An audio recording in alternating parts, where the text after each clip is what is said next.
ലഹരി ഇടപാട് പരിശോധിക്കാനെത്തിയ പോലീസുകാരെ ആക്രമിച്ച യൂത്ത് ലീഗ് നേതാവ് പി.കെ. ഫിറോസിന്റെ സഹോദരൻ പി.കെ. ബുജൈറിനെ മജിസ്ട്രേറ്റിന് മുന്നിൽ ഹാജരാക്കും. പോലീസുകാരെ ആക്രമിച്ചതിനാണ് നിലവിൽ കേസെടുത്തിട്ടുള്ളത്. ബുജൈറിന്റെ വാഹനത്തിൽ നിന്നും ലഹരി വസ്തുക്കൾ കണ്ടെത്താനായില്ല എങ്കിലും കഞ്ചാവ് പൊതിയുന്ന പേപ്പറും അനുബന്ധ സാമഗ്രികളും കണ്ടെടുത്തിട്ടുണ്ട്. ലഹരി ഇടപാട് കേസിലെ പ്രതി റിയാസിന്റെ കുറ്റസമ്മത മൊഴിയിൽ നിന്നാണ് ബുജൈറിന്റെ പങ്കിനെക്കുറിച്ച് പോലീസിന് വിവരം ലഭിച്ചത്. എം.എസ്. അനീഷ് കുമാറാണ് വാർത്തയുടെ വിശദാംശങ്ങളുമായി ചേരുന്നത്. അനീഷ്, ബുജൈറിന്റെ പക്കൽ നിന്ന് ലഹരി വസ്തുക്കൾ കണ്ടെടുത്തിട്ടില്ല എങ്കിലും ലഹരി പൊതിയുന്ന പേപ്പർ ലഭിച്ചു. അതിന് ന്യായങ്ങളുണ്ടാകാം. പക്ഷേ എന്തിനാണ് ഈ പോലീസിനെ മർദ്ദിച്ചത് എന്നത് സംബന്ധിച്ച് പ്രതികരണം ഏതെങ്കിലും കോണുകളിൽ നിന്നുണ്ടായിട്ടുണ്ടോ?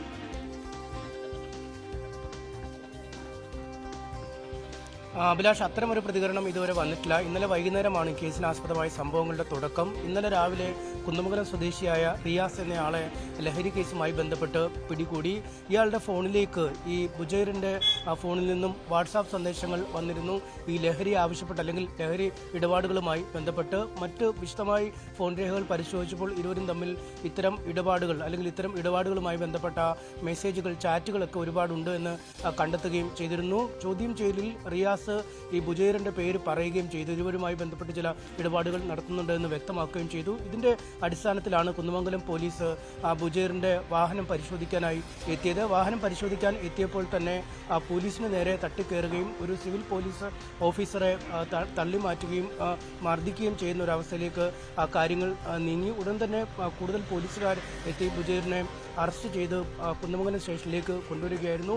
നിലവിൽ ഈ പോലീസുകാരുടെ കൃത്യനിർവഹണം തടസ്സപ്പെടുത്തിയെന്ന കുറ്റത്തിനാണ് കേസെടുത്തിരിക്കുന്നത്. വാഹനത്തിൽ നടത്തിയ പരിശോധനയിൽ, ഇരുചക്ര വാഹനമായിരുന്നു, അതിൽ നടത്തിയ പരിശോധനയിൽ ഈ കഞ്ചാവ് പൊതിയുന്ന പേപ്പറും മറ്റു ചില സാമഗ്രികളും കിട്ടി എന്ന് പോലീസ് പറയുന്നു. റിയാസിന്റെ മൊഴിയുണ്ട് ഈ ലഹരി ഇടപാടുകളുമായി ബന്ധപ്പെട്ട്. ഒപ്പം റിയാസുമായി നടത്തിയ ചാറ്റുകൾ എന്നിവയൊക്കെ ഉണ്ട്. പക്ഷേ വാഹനത്തിൽ നിന്നും നേരിട്ട് കഞ്ചാവ് പിടികൂടുക അല്ലെങ്കിൽ ലഹരി വസ്തു പിടികൂടാത്തതിനാൽ ആ വകുപ്പുകൾ ഉൾപ്പെടുത്തി കേസെടുത്തിട്ടില്ല. അല്പസമയം മുമ്പ് കുന്നമംഗലം സ്റ്റേഷനിൽ നിന്നും വൈദ്യപരിശോധനയ്ക്കായി ബുജൈറിനെ പുറത്തേക്ക് കൊണ്ടുപോയിട്ടുണ്ട്.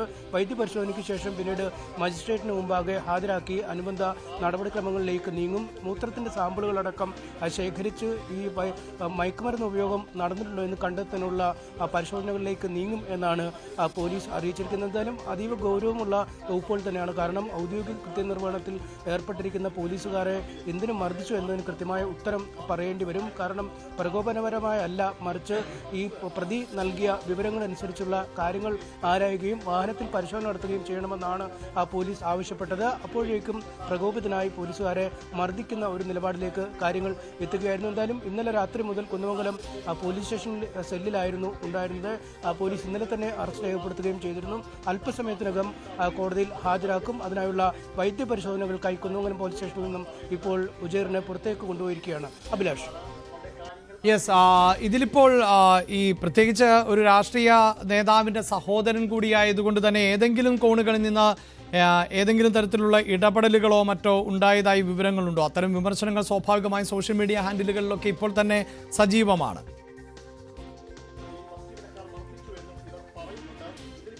തീർച്ചയായും അത്തരം രാഷ്ട്രീയ സമ്മർദ്ദങ്ങളെക്കുറിച്ചോ അല്ലെങ്കിൽ എന്തെങ്കിലും സമ്മർദ്ദങ്ങളെക്കുറിച്ചുള്ള ഒരു കാര്യങ്ങൾ ഇപ്പോഴില്ല. നിലവിൽ ഈ പോലീസുകാരെ അതിക്രമിച്ച കുറ്റത്തിനാണ് അല്ലെങ്കിൽ ഔദ്യോഗിക കൃത്യനിർവഹണം തടസ്സപ്പെടുത്തിയ കുറ്റത്തിനാണ് കേസെടുത്തിരിക്കുന്നത്. മറിച്ച് ലഹരി കേസുമായി ബന്ധപ്പെട്ട ഒരു കൃത്യമായ തെളിവ് വന്നാൽ അല്ലെങ്കിൽ പരിശോധനയിലും മറ്റും ഇയാൾ ലഹരി ഉപയോഗിച്ചതായി തെളിവ് കിട്ടിയാൽ ആ കേസെടുക്കും. ഒപ്പം മറ്റു പ്രതി നൽകിയ, അതായത് റിയാസ് നൽകിയ മൊഴി അനുസരിച്ചും ഇരുവരും തമ്മിൽ നടത്തിയ വാട്സാപ്പ് ചാറ്റുകളൊക്കെ കേന്ദ്രീകരിച്ചുമുള്ള പരിശോധനകൾ കൂടുതലായി നടന്നു വരികയാണ്. അങ്ങനെ കൃത്യമായ തെളിവ് ലഭിച്ചാൽ മയക്കുമരുന്ന് ഉപയോഗിച്ച കുറ്റം അല്ലെങ്കിൽ മയക്കുമരുന്ന് ഇടപാടുമായി ബന്ധപ്പെട്ട കുറ്റങ്ങളൊക്കെ ചുമത്താനുള്ള സാധ്യതയുണ്ട്. എന്തായാലും ഒരു രാഷ്ട്രീയ നേതാവായ പി.കെ. ഫിറോസിന്റെ സഹോദരൻ എന്ന പേരിൽ തന്നെയാണ്, അതുകൊണ്ട് തന്നെയാണ് ഈ കാര്യം ഇത്ര ഒരു പെട്ടെന്ന് പടർന്നു പിടിച്ചിരിക്കുന്നത് വാർത്ത. ഒപ്പം ഈ മുമ്പും മയക്കുമരുന്നുമായി ബന്ധപ്പെട്ടൊക്കെ കൃത്യമായ നിലപാടുകൾ പി.കെ. ഫിറോസ് സ്വീകരിച്ചിട്ടുണ്ട്.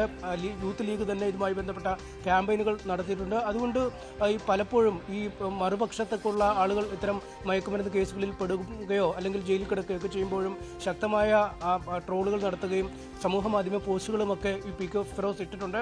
അതുകൊണ്ട് തന്നെ അത്തരം ഇടത് ഹാൻഡിലുകളിൽ നിന്നും പി കെ ഫിറോസിനെതിരായ വലിയ രീതിയിലുള്ള ട്രോളുകളും ഈ സമയത്ത് നമുക്ക് കാണാൻ കഴിയുന്നുണ്ട്. എന്നാലും നിലവിൽ ഇക്കാര്യത്തിൽ സമ്മർദ്ദമില്ല എന്നാണ് പോലീസ് പറയുന്നത്.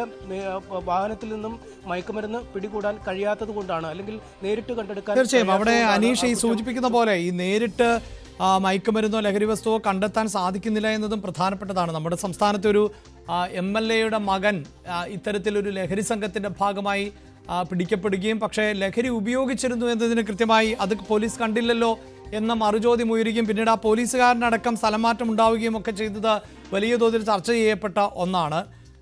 കുറ്റവിമുക്തനാക്കപ്പെടുന്നത് കൊണ്ട് തന്നെ പിന്നീട് ആ പേരുകൾ നമ്മൾ പരാമർശിക്കുന്നത് ശരിയല്ല. പക്ഷേ ഇവിടെ പി കെ ഫിറോസിന്റെ സഹോദരനാണ്. സഹോദരനല്ലേ, അത് മറ്റൊരു വ്യക്തിയല്ലേ എന്നത് ന്യായമാണ്. പക്ഷേ ഈ വ്യക്തി പോലീസിനെ ഉപദ്രവിക്കുന്നു. അതോടൊപ്പം ഇനിയിപ്പോൾ തന്നെയാണെങ്കിലും ഇയാളുടെ സാമ്പത്തിക ഇടപാടുകൾ മാത്രവുമല്ല, ഈ കേസിൽ പ്രതിയായിട്ടുള്ള റിയാസിന്റെ മൊഴിയുടെ അടിസ്ഥാനത്തിലാണ് ഇങ്ങനെയൊരു പരിശോധന നടന്നത്. റിയാസുമായുള്ള ഇടപാടുകൾ, ഇത്തരം കാര്യങ്ങളൊക്കെ വിശദമായി പരിശോധിച്ച് അതിലൊരു കൃത്യതയിലേക്ക് എത്താൻ പോലീസിന് ബുദ്ധിമുട്ടുണ്ടാകില്ല എന്നല്ലേ നമുക്ക് മനസ്സിലാക്കേണ്ടത്. തീർച്ചയായും ഇതുമായി ബന്ധപ്പെട്ട അന്വേഷണ ഉദ്യോഗസ്ഥരുമായി നമ്മൾ ബന്ധപ്പെട്ടപ്പോൾ അത്തരത്തിലൊരു വ്യക്തതയിലേക്ക് വൈകാതെ നീങ്ങുമെന്നാണ് അറിയാൻ കഴിയുന്നത്. കാരണം 3 കാര്യങ്ങൾ ഇതിൽ നിർണായകമാണ്. ഒന്ന്, ഈ കഞ്ചാവ് കേസുമായി ബന്ധപ്പെട്ട് പിടിയിലായ റിയാസിന്റെ കൃത്യമായ മൊഴി ഉണ്ടായിരുന്നു ഈ ബുജൈറുമായി ബന്ധപ്പെട്ട് ഇടപാടുകൾ നടന്നിട്ടുണ്ടെന്ന്.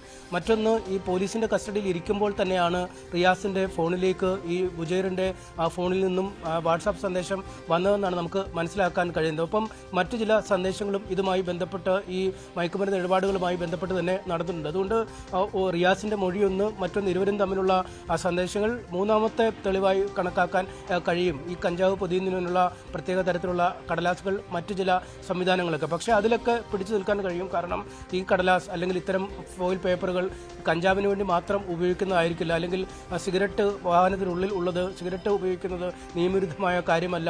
ഈ കഞ്ചാവിൻ്റെയുമായി ബന്ധപ്പെട്ട മറ്റു ചില അനുബന്ധ സാമഗ്രികളുണ്ട്. അവയൊക്കെ ഈ ഒരു ആവശ്യത്തിന് വേണ്ടി മാത്രം ഉപയോഗിക്കുന്നതല്ല എന്ന് വാദിച്ചു നിൽക്കാൻ ഇവർക്ക് കഴിയും. പക്ഷേ മറുവശത്തുള്ള 2 കാര്യങ്ങൾ ശക്തമാണ്. ഒന്ന്, റിയാസിന്റെ മൊഴിയും മറ്റൊന്ന് റിയാസുമായി ബന്ധപ്പെട്ട വാട്സാപ്പ് ചാറ്റുമായി ബന്ധപ്പെട്ട കാര്യങ്ങൾ. അതുകൊണ്ട് തന്നെയാണ് ഇപ്പോൾ വൈദ്യപരിശോധനയ്ക്കായി പ്രതിയെ കൊണ്ടുപോയിരിക്കുന്നത്. വളരെ വിശദമായ പരിശോധനകൾ, ഈ മൂത്ര സാമ്പിളുകൾ അടക്കം എടുത്ത് പരിശോധിക്കും എന്നാണ് ഉദ്യോഗസ്ഥർ അറിയിച്ചിരിക്കുന്നത്. ആ പരിശോധനയിൽ കൃത്യമായ വിവരങ്ങൾ ലഭിച്ചാൽ ഈ മയക്കുമരുന്നുമായി ബന്ധപ്പെട്ട കുറ്റവും ഇയാൾക്കെതിരെ ചുമത്തും. നിലവിൽ ഈ വാഹനത്തിൽ നിന്നും കണ്ടെടുത്തില്ല എന്ന സാങ്കേതികതയിൽ ഊന്നിയാണ് ഈ മയക്കുമരുന്നും ഉപയോഗിച്ച അല്ലെങ്കിൽ മയക്കുമരുന്ന് കടത്തുമായി ബന്ധപ്പെട്ട കുറ്റം പ്രതിക്കെതിരെ ചുമത്താത്തത്. അഭിലാഷ്. യെസ്, സാങ്കേതികമായ ചില പ്രതിസന്ധികളുണ്ട് എന്ന് പറയുമ്പോഴും മയക്കുമരുന്ന് കേസിൽ പിടിയിലായിട്ടുള്ള പ്രതിയുടെ മൊഴിയിൽ നിന്നാണ് ഈ പി കെ ഫിറോസിന്റെ സഹോദരനിലേക്ക് എത്തിയിട്ടുള്ളത്. ഇനി സാമ്പത്തിക ഇടപാടുകൾ, മറ്റ് ഇടപാടുകൾ എല്ലാം പരിശോധിച്ച ശേഷം മാത്രമാണ് ഇതിൽ വ്യക്തത കൈവരികയുള്ളൂ.